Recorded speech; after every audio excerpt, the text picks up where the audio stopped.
सलाम, नमस्ते, सत श्री अकाल। मैं हूं रजा और आप देख रहे हैं रजाग्राफी की middle east special report. Middle east में ईरान के खिलाफ अमेरिका ने अपने खतरनाक हथियार तैनात कर दिए हैं। जंग के हालात बन चुके हैं। सीधी खबर आपको बता रहा हूं। बड़ी खबर यही है, मिडिल ईस्ट के इलाके में अपने युद्धपोत समेत F-16 विमान तक भेज दिए हैं ईरान के खिलाफ। इसके अलावा कई तरह के हथियार अब मिडिल ईस्ट में ईरान के खिलाफ लगातार अमेरिका तैनात कर रहा है।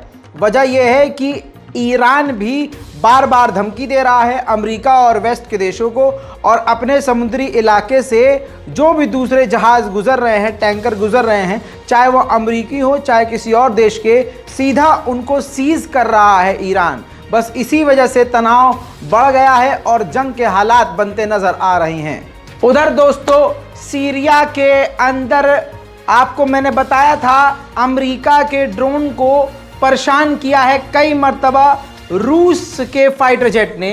अब सीरिया में भी रूस के उन फाइटर जेट के खिलाफ F-16 विमान भेज रहा है अमेरिका। बड़ी खबर यह है जिसकी वजह से अमेरिका परेशान हो गया है कि सीरिया के अंदर रूस के ड्रोन्स ने अमेरिका के मिलिट्री बेस की तमाम जानकारियां चुरा ली हैं और रशिया को दे दी हैं। इसी वजह से अमेरिका और परेशान हो गया है और सीरिया में रूस के खिलाफ F-16 विमानों की तैनाती कर दी है। अब सीधी बात जान लीजिए, रशिया और अमेरिका बिल्कुल जंग के मुहाने पर आ चुके हैं और बड़ी ही चालाकी से ये जंग अपने यहाँ नहीं, न रशिया न अमेरिका में लड़ेंगे, बल्कि मैदान जंग होगा सीरिया। पेंटागन की इस रिपोर्ट में बड़ी बात आई है जिसमें पेंटागन ने कहा है कि हम सोच रहे हैं कि रूस की मिलिट्री को, रूस के फोर्स को निशाना बनाएं सीरिया। उधर दोस्तों, बड़ी खबर यह आ रही है, रूस और ईरान एक बड़े अहम डील को पार कर चुके हैं। अजरबैजान के रास्ते रशिया और ईरान एक दूसरे को बिजली देंगे। उधर दोस्तों, भारत के ऊपर मेहरबान हुआ है एक बार फिर से ईरान, और ईरान ने कहा है कि भारत के लिए स्पेशली हम क्रूड ऑयल निकाल कर भारत को देंगे, लेकिन शर्त यह है कि हमें करेंसी डॉलर नहीं चाहिए, इंडियन रुपीस में भारत हमें पे करे, हम खुले हाथों से स्वागत करेंगे। और भारत इस चीज को एक्सेप्ट कर चुका है। उधर ईरान ने लंबे समय के बाद मॉरल पुलिसिंग दोबारा से शुरू कर दी है। ऐसी पुलिस जो आम इलाकों पर, पब्लिक प्लेसेस में इस बात पर ध्यान देती है कि महिलाएं हिजाब ठीक से करें, ऐसी पुलिस दोबारा से ईरान में एक्टिव हो गई है। मिडिल ईस्ट रिपोर्ट में अगली खबर ईरान और पाकिस्तान की। पाकिस्तान के आर्मी चीफ पहुंचे हैं ईरान और बॉर्डर के टेररिज्म को लेकर दोनों देशों ने बात की है। बॉर्डर पर एक दूसरे के फायरिंग होती रहती है और आतंकवादी संगठन एक्टिव रहते हैं, जिसकी वजह से इस मीटिंग को करा गया है। और ईरान और पाकिस्तान के बीच कई अहम मुद्दे सिक्योरिटी को लेकर हुए हैं। उम्मीद की जा रही है कि ईरान और पाकिस्तान के रिश्ते मजबूत होंगे। बड़ी खबर आ रही है लेबनान से। लेबनान के लॉ मेकर कुछ लोगों के साथ लेबनान के बॉर्डर पर बढ़ते बढ़ते इजरायली बॉर्डर की तरफ आगे बढ़ रहे थे कि उधर इजराइल ने इन लेबनीज लोगों पर फायरिंग कर दी और ये तमाम वारदात कैमरे के अंदर रिकॉर्ड हो गई।